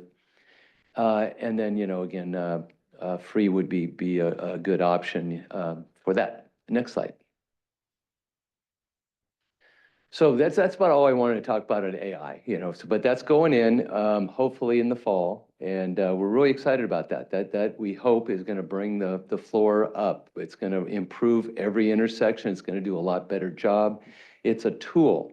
So it gives Caltrans the ability to do a lot of things. And we really are going to lean on Caltrans to hopefully make sure that they use this tool to its best extent. All And- intersections? All intersections, all 9, yes. And feel free to ask questions if you have any Does anybody questions. have any questions about this? Janet? What is the relationship between the AI traffic signalization and the roundabouts? Okay, that's a good question. So actually, perfect. So when you look at a signal, and everybody does this, when you're driving down and you see the green, and all of a sudden it turns yellow, you have to, within maybe a second or two, make a quick calculation on how far you are from the intersection, how fast you're going, how well your brakes are, decide whether you hit the brakes or the accelerator. You come to a stop before another car comes in most likely a conflicting direction, that it comes head on or broadside you. So signals or stop sign, well, not as much stop signs, but signals always have that inherent conflict and danger. So you don't get rid of that with, no matter how good your signals work, you will always have that conflict. The roundabout gets rid of that.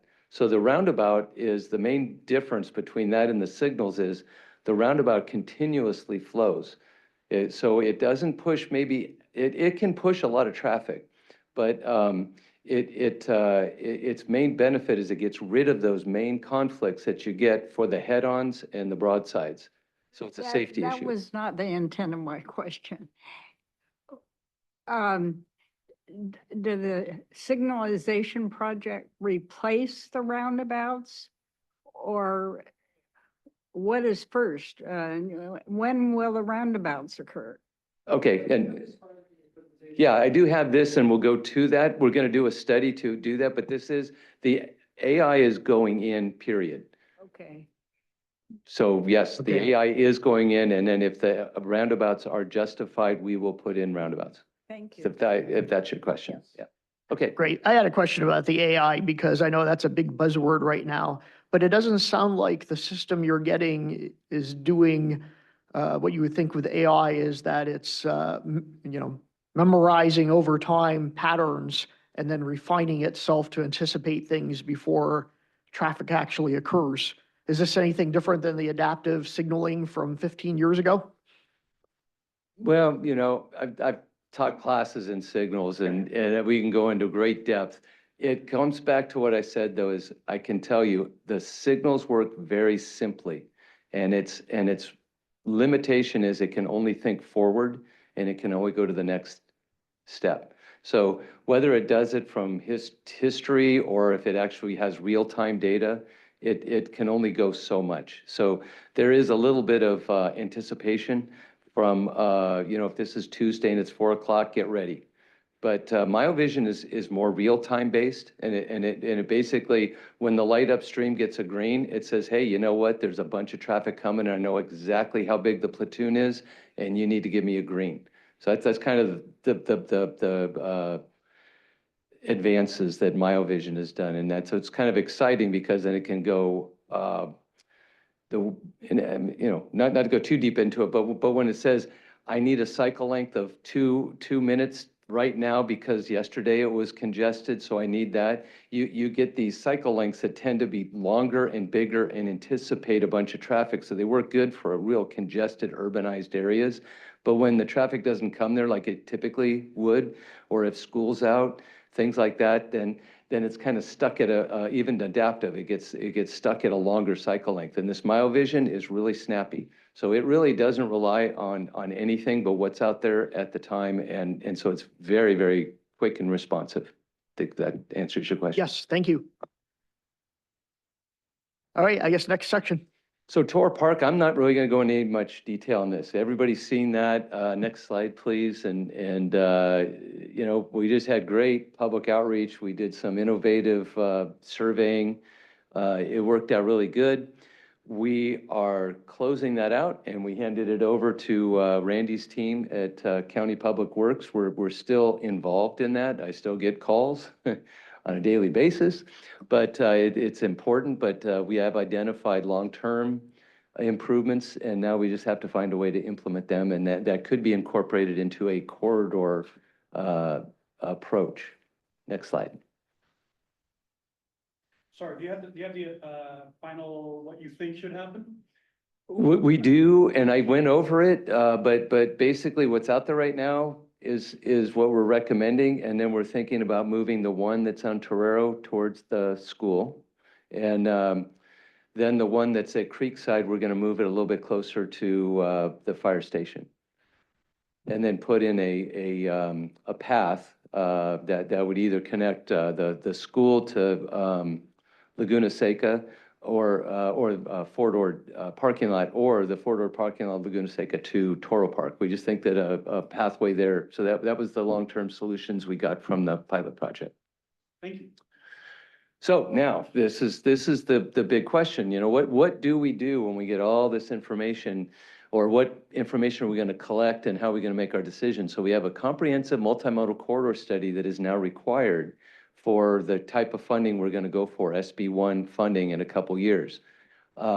We've already done a corridor study, so this is really an update to it to, one, to get better data, more current data, and look at it multimodal. So one thing we looked at, and we're hoping, we still have to study a little bit, is whether we can upgrade the shoulders on 68 to allow bikes to meet, shouldn't say allow bikes, to meet the needs of a bicyclist to drive safely on the corridor, on the shoulder. Because right now there's grades and there's dips, and you know, it just basically smooths it out so that when you're on the shoulder, you feel comfortable as a bike rider. So that's the multimodal part. We want to make informed decisions on future projects for the corridor. So that's the key, is, you know, good data, good decisions. We want to be unbiased. We want everybody to know that we're unbiased. We have not predetermined that we have to do roundabouts. We've thought that, you know, safety first, it's our highest priorities. Roundabouts are safer than signals, as I explained.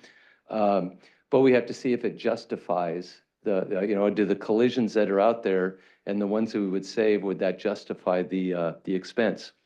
So we will have a new baseline condition that is AI signals. So the signals are a given. And then we have to see future scenarios like roundabouts. What are the benefits based on that? And since we're raising the floor, we got to make sure that incremental improvement from a roundabout is still justified. Transparency. We want to make sure we are giving out the data that we have as well as we can. Some of this is technical, but we think we can get real-time monitoring data on our project website. We're working with a consultant. It's proposing on this, seeing the cost. But we think if it's reasonable, and we think it is, we'll have a third-party validation, and we could take the data, and either the data from Caltrans or another source, and you'll be able to see travel time data. So next slide. I think it goes there. So, you know, you might be able to see this, and this is just a graph. I couldn't actually find a really good graph from MyoVision, but, you know, all throughout the day, how long does it take you to travel from point A to point B? That's pretty much what most people figure out. You could sit there with a stopwatch and figure out the average delay at each intersection, do all this stuff, but really it's how long does it take me to travel the whole corridor? Next slide. The monitoring is done with the MyoVision with these cameras. They have these really high sophisticated cameras. So you see these little squares on the left side, they kind of capture that, and they look at the vehicle, and then as they drive by, if you want to know the technical term, it's called a MAC grabber. And when you use your cell phone, it has a MAC address. It grabs that MAC address while you're sending out a signal. And every single device that's wireless has a unique MAC address. So when you pass one point and you pass another, they can, if they grab the MAC address at each time, they say, okay, you were there at this stamp. We stamped it again and took 20 minutes to get from point A to point B. That's your travel time. It's really good. I've used that system, not MyoVision, but it's really valuable to know how long it takes. And we will have one of these MAC grabbers at every intersection and on each end. So it's going to start at about Toro Park and it's going to go past almost to Highway 1. So Jocelyn Canyon to about halfway to Highway 1. So we will be able to map that out. Next slide. We're almost done. So we'll have, I was telling you that's the best, but there's average median corridor travel times, vehicle miles traveled, emission estimates, fuel usage, user costs. There's a lot of other things that you probably don't want to look up on the website. We think travel time is what you are going to be most interested in. We'll focus on that for you, but to let you know in the background, we will be looking at that for our multimodal corridor study and come up with a recommendation. And we're not biased. So if we look at the data and it says, you know what, the roundabouts are going to reduce collisions, but not to a point where it justifies the cost, then we will come back and we'll make that decision. That doesn't mean we won't do it. But if the funding doesn't justify it, it's very hard to go for grants, because you have to justify the cost of public funds. So we'll come back with that information well before it's done. I think, travel time data, I have seen it within weeks. You really see a little bit of adjustment, but the AI going in, I'd say within weeks, we will know if it's successful or how successful it is. I have a high regard for it. So I think, again, it's a tool. If Caltrans uses the tool to its greatest ability, I'm very comfortable saying that we will see an improvement on 68. And next slide, I think that's it. Yeah. So if you have any questions. Questions? Janet? I have one more question. One of the benefits of the roundabout was the construction of the wildlife corridors. Can that go forward independent of the roundabouts? The ones we were focusing on, we were looking at the wildlife crossings that correlated to the roundabout. So they're very expensive standalone. They're not that much more if you build the roundabout, but they're very expensive standalone. So we would have to separate that, or that would be put into the discussion because that is a safety improvement. So it has to be justified too, but yeah. So could that be factored in when you're looking at the alternatives and the time delays, et cetera? Yes. Okay. Anyone else have any questions? Tom? As you know, Doug, we've talked before. The one thing I'm concerned about is you're dealing with a moving target as far as the amount of traffic flows with what's being proposed for new housing along the Salinas Highway corridor, particularly Tarpey Flats. And the latest proposal for over 725 units, that's equal to the city of Delray Oaks. And they're proposing dropping something that big on Tarpey Flats. That's going to screw up the part that's in Monterey, which is Jocelyn Canyon, Olmsted Road, Canyon Del Rey, and York Road. Those four intersections all impact the city of Monterey. And you're talking about county on the east end. I do not think you have totally organized and come up with solutions for the part that's in Monterey. And I don't see a Monterey rep here. I don't see you talking about the contribution from Monterey. I just think as a citizen of Monterey, I'm right next to that area. I don't think you've allowed enough planning and input from the city of Monterey.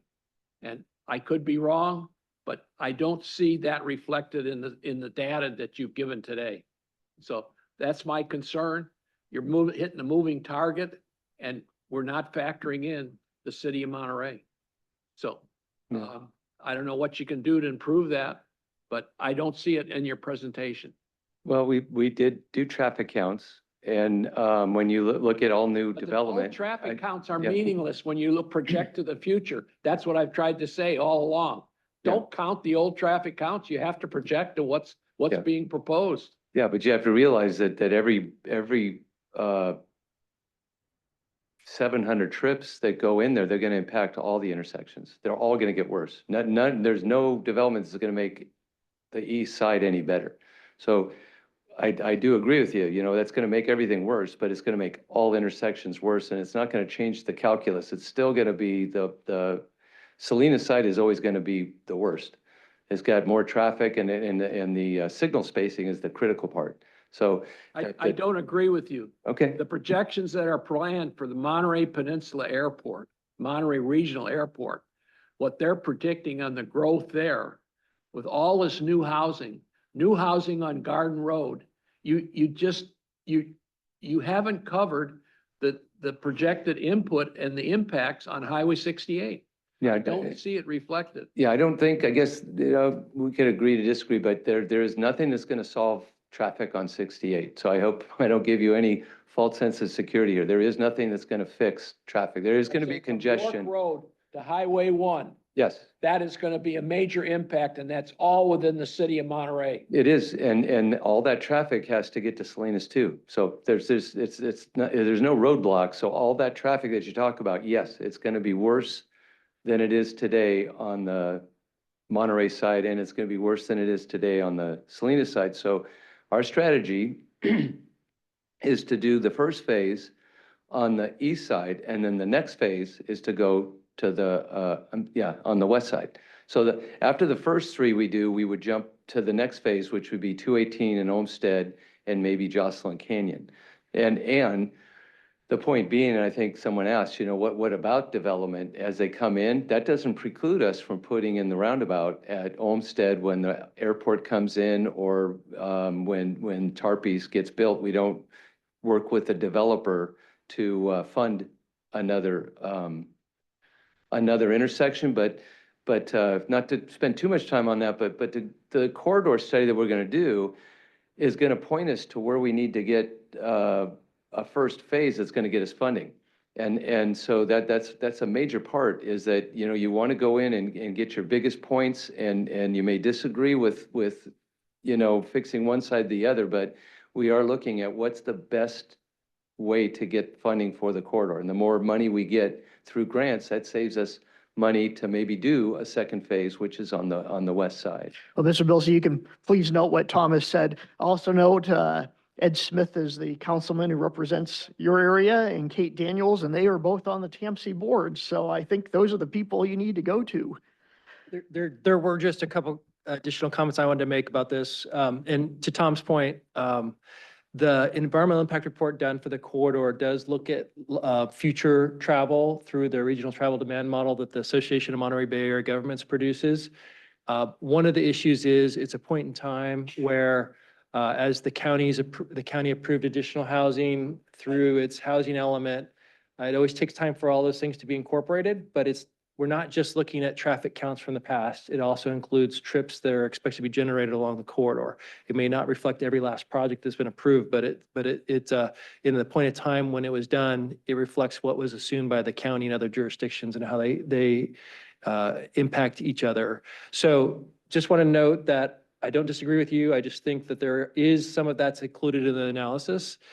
And I just want to note it, Doug did a nice job talking about where we're at, but what we have with implementing adaptive signal control in the corridor is an agreement from Caltrans to do a pilot project. And it's a 5-year pilot project that TAMC's funding to put all the equipment on the corridor and to fund Caltrans staff to operate and maintain it for that 5-year period. We don't have the actual signed agreement with Caltrans yet. We're still waiting for them to give us a draft that we can review and feedback and eventually sign. So we're moving at the speed of Caltrans, but we are pushing for it to happen, and we want to see it happen. We have a verbal commitment from Caltrans staff that if it's successful, they will support it after the 5-year period. So that's those are really important to us that the continuing operation of it is done by Caltrans, because it's a kind of a point where we don't want to start having to pay for maintenance of Caltrans facilities forever. But it was encouraging that the staff did verbalize that they would support it afterwards, after it shows that it's successful. And Doug made the comment that we don't have to wait 5 years to see get results. We're setting this up so we can start seeing how it operates right away. And we want to make it as transparent as possible, because it hopefully will improve the corridor. And if it does, we want to be able to share that.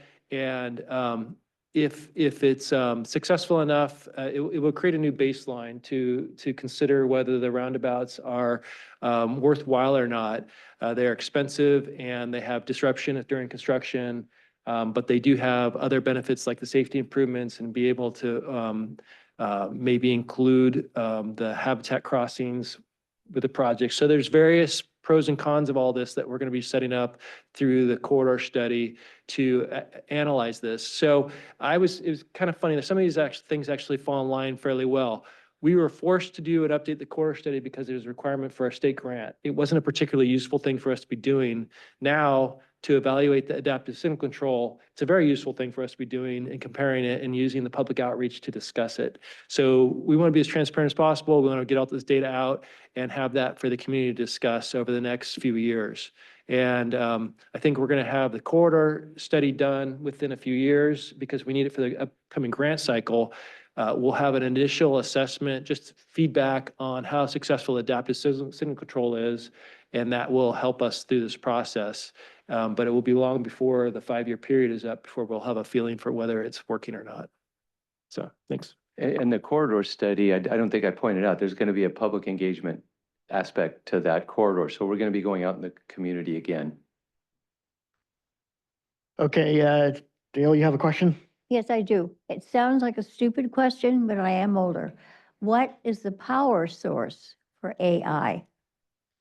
That's a good question. It's actually a really good question. We had the same question. So when you saw that cabinet that I showed you with all the electronics, that every signal has to have a direct power source. So you just plug in adaptive into that cabinet. I gave you all the big deal, but all you do is you plug in a little box into that cabinet and connect it to that controller.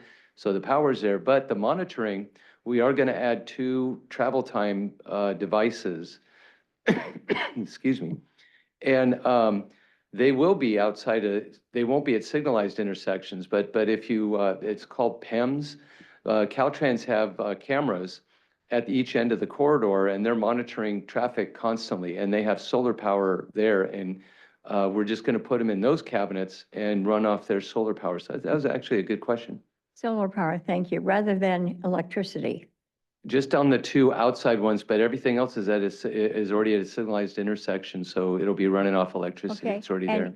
if, as in the case of what happened recently, when we were out of power for, on the Monterey Peninsula for about 4 days, our signalized stoplights were not working. That's one of the downfalls of signals that roundabouts address. You could do 2 things. You can have a battery backup system put in, and I'm not sure if Caltrans has it, but that'll work for hours usually. So you have a battery system, or in some cases I've had to put generators out, where I manage them. And if it's that important of an intersection, you put an actual gas-powered generator out there and have it run off a generator as long as it takes and keep filling it with gas. Thank you. Interesting. Greg? Hi, quick question. So you're ripping and replacing all the brains, all of the controllers for this AI project. And you said that Caltrans potentially will take over maybe. If the project is a failure, do you have to rip and replace all the equipment again, or do you just flip a switch and say, now you are controlled versus adaptive? So you can go back to like a lower setting. That's a really good question, and I don't want to get too technical, but that box, Yeah. yeah, I'm glad I went over that a little bit. I wasn't going to say anything about it, but that controller box, it doesn't have to be new. Right. But for this project, we're working with Caltrans, and I kind of came up with this idea. It's like you put in a different chip, right? So you swap out the chip. They had some concerns, and one of the bargaining is, I'm like, well, why don't you buy a new controller, put in the new system, and then take the old controller and put it literally at the bottom of the cabinet?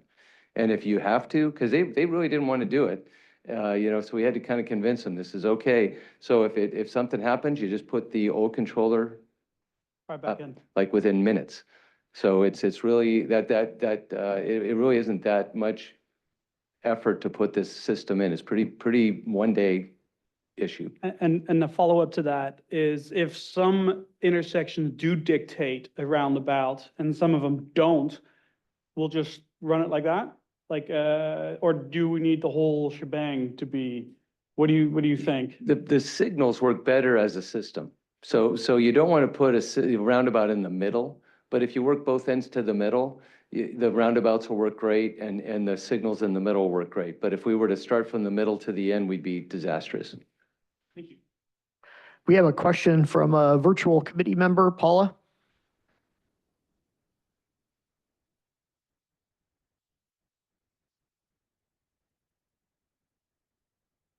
Can we ask Paula to unmute? She's on the phone. All right. Why don't we go to Martina who has a question and then we'll try Paula again. She's there. Oh, okay. Paula, go ahead. I'm sorry. I had my hand up and the only question I had, and I can't really tell whether it's been answered or not, so please forgive me if you've already said this. But on the AI, that you'll be putting in, what percentage of time do you anticipate will be reduced, on the average, travel trip from one end to the other? I mean, what are we talking? I mean, if people asked us, what can we say in terms of it's going to reduce it 5%, 10%, 15? Where do you see that falling?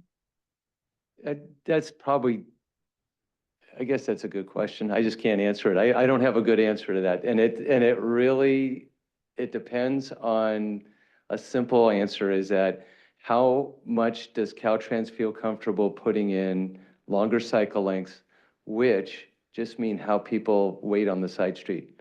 So the longer we make people wait on the side street, the faster you'll get from one end to the other. The faster you get from one end to the other, the longer you're going to be sitting on the side street. So, it's kind of a balance. And so I've seen reports that went from really, really bad signals that were running poorly to adaptive of going like 30% delay. That's not travel time, but that's delay. So I'm hoping, maybe 10%, 20% might be a good goal, but don't quote me on that, but I think we have to get a baseline. But it's 20 minutes, to give you an idea, 20 minutes to get from Toro Park to San Benicio. That's just to the first signal. And then the rest of it's pretty smooth, to be honest. So I don't think the biggest benefit is going to be trying to cut down that 20 minutes down to maybe 10. And if we cut down that 10, that opens the floodgates. It pushes all the traffic down. And now all of a sudden, places where you didn't have a problem, you do have a problem. So the benefit of the adaptive is you won't have you can fix that 10 minutes without causing, a delay of an extra 2 minutes down the road. So I'm saying if we go 10 minutes, we'd be knocking it out of the park. That'd be every day for every driver. That's pretty significant. Sure. Okay. Thank you. Thank you, Paula. Martina, you had a question? I have a quick question. I just want to make sure I'm capturing it all. So in terms of the AI intervention or pilot, that will come before the roundabout pilot. And my understanding based on the report and your presentation is I guess when do you anticipate the roundabout pilot? And maybe, I'm sorry if I missed that. I probably didn't explain it very well. There's not really a pilot. If you do, Yeah, signals, we sure. just said, hey, you know what, it doesn't work, you go back. So we do a pilot project, and the idea of the pilot project is that we're gonna monitor it, but it doesn't have to necessarily meet a threshold or anything. We're just gonna see, it's a pilot project in that if it works, Mhm. it's a tool, we're fine. We don't have to like, this 10-minute that I just said. If it doesn't meet the 10 minutes, it's not like it's a failure and we're gonna pull it out. But roundabouts, there is no pilot project on that. If we're gonna spend, 20, $30 million, it's constructed, it's forever. We have to compare something that's out in the field to something that's not built, so it's simulated. So we would probably do a simulation of the AI in a model, a simulation model to capture a lot of this data, and then show in that same model what a roundabout does. Compare the two to see if the cost benefit plays out to a point where it makes sense to do the roundabout. Does that So there answer? could be a circumstance where it wouldn't make sense to do the roundabout and that the AI would already pretty much capture the Right. safety and time Yes, challenge. correct. Is there any other criteria? Like if I saw your criteria, it was the safety time were the top two, but in terms of the funding and other things, are there other elements that go into that in terms of that determination? Yeah, there's all these points, and that'd be interesting to see, because it is kind of a view behind the green screen, it is the green curtain, and these points, you just get sometimes for a grant, you just get strange points. And they don't care if it makes sense or not. You just check it off if you get those points. So sometimes you'll get a hodgepodge of a project, and it's just because you want to get points. And a lot of those, so the other things are multimodalism. And so that's a little bit tough to explain, but Yeah. I could just tell you there are other things, but safety and congestion are the two key things for the grant that we're going for on this corridor. Highway 101 south of Salinas, it's all about truck, travel and safety and freight. So that's a whole different scoring. So every project grant is a little different. Okay, and because the carbon emissions, you would think would Carbon probably, emissions, yeah. yeah, fit within that Yeah. criteria. And then there's the last question, in terms of the housing developments on that corridor, do they have public transit associated with those developments that would reduce the parking or the cars that are allowed, or, the parking required for that type of development? Are you familiar with that as a? I used to work for a city, so it's beyond usually a traffic engineer and the planning are not necessarily at odds, but that's not their goal, is to lower traffic, they want to make the development work. Right. So the parking and that stuff is defined Some of by the the planning. development, my understanding is some of the development won't require parking, and so there's this anticipation they won't have cars, right? And so they'll have public transit as part of their solution. I mean, whether or not it plays out like that, but I'm not sure if that's how that's written in the corridor in terms of the potential I'll let Todd impacts go to with the- that one. So that might be the case in an area that has high density transit service, like high, but this does not. Yeah. And there have been a lot of changes in state law over the last few years to encourage housing development. And one of them was changing the California Environmental Quality Act and how you assess projects. And there used to be a look at level of service for vehicle impacts, which is not anymore. And you're looking at the amount of vehicle miles traveled that are created and how do you reduce those vehicle miles traveled. And so where in the past you might be able to condition a development on improving an intersection because it impacted the level of service, you can't condition the project anymore about that. So it really limits jurisdiction's ability to force a project to pay for road improvements. So they are looking more at how to put bike lanes and other things that reduce vehicle miles traveled, but the tools available are much less. And in this location where it's off in a more or less rural area on the edge of town, you will expect most people to drive everywhere from there. It's just the nature of it. Yeah, and it's almost flipped, I think, and not that you didn't say anything correct, but really it's a city has to look at, I got to build so many housing units. I should put it where there are options for train, for biking, for walking. So that's kind of what the driver is where should the development go? As opposed to, I'm going to build it out and then I'm going to hope people take a bus that doesn't have any service out there. Maybe it'll come, so you don't want to anticipate people using a bus where they really can't, or they can't walk, the Tarpies may have a store planned, but if it doesn't, there's no way people are going to walk to downtown. So it is going to be an auto-oriented development more than likely. All right, yes. Yeah, I had a question on the timing of putting in the adaptive signals. I believe you said it was going to be in the fall, but then you said we were just going to be using existing cabinets and infrastructure. So why does it take till the fall? And wouldn't it make sense to do it sooner so you capture all the peak traffic during all these events that we're going to have here in the summer? So I'm with you. So Sure. so was that Caltrans that's driving the timing, or, yeah? Paying attention, you're paying attention, yes. If it was only up to us, it'd probably be done sooner, but and it's not that they're slow per se, their approval process is so much more complex than ours. So Okay. just to get this agreement is taking months. We could do it in a matter of days.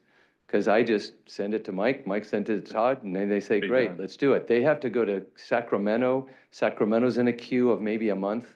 So, and it goes Okay. back and forth. So I don't want to apologize, but it is the Yeah. bureaucratic necessity that Caltrans can't get it done faster. Okay, understood. Thanks. And I think it's 4 to 6 weeks in advance, once we get the agreement on getting the equipment. So I've talked to Mile Vision, and they said, yeah, that's the main kicker, is they can't order it until they have a contract with Caltrans. All right, one more question since we're at 4:00. John, go ahead. Yeah, can the before and after data that you can collect on the roundabout projects you've already completed, and also once IMGEN is completed, can that be in any way predictive for what will happen on 68? Somewhat. Every intersection's different because the cross street is different, so you have to simulate it and model it. But I think we can learn a lot from IMGEN to see, I don't know if that'll be done in time for the study, but yeah, we don't just wing it. We do try to get something that's similar in nature. Thank you. Great. Is there anyone in the room who wants public comment? Is there anybody virtually who wants public comment? Mr. Billsy, thank you very much for your Welcome. informative presentation. We now go to announcements and comments. This is opportunities for committee members to perhaps ask about what they'd be interested in hearing in the future. And Tom? Randy's back here, and I can recall about 15 years ago, hearing a public works director of Monterey County tell us there were $2 billion, I believe that was the number, of backlog projects, and he was swamped. And it was very encouraging to see your surmisal of where we're at, where we're going, projects completed. It was a completely different presentation from the county, and I hope you're going to be around a while to follow through on some of this. So I want to make sure it's in the minutes that to thank him for being on top of the county public works. It was really refreshing to hear that. Yeah, I think there's a lot we could put in objectively that will prove that in the minutes, because it was a good presentation with a lot accomplished. Anyone else, any particular local governments you think need some more scrutiny or presentation for the next meeting? Otherwise, we'll just have staff pick a spot to look at. All right, with that, the meeting is adjourned. Thank you.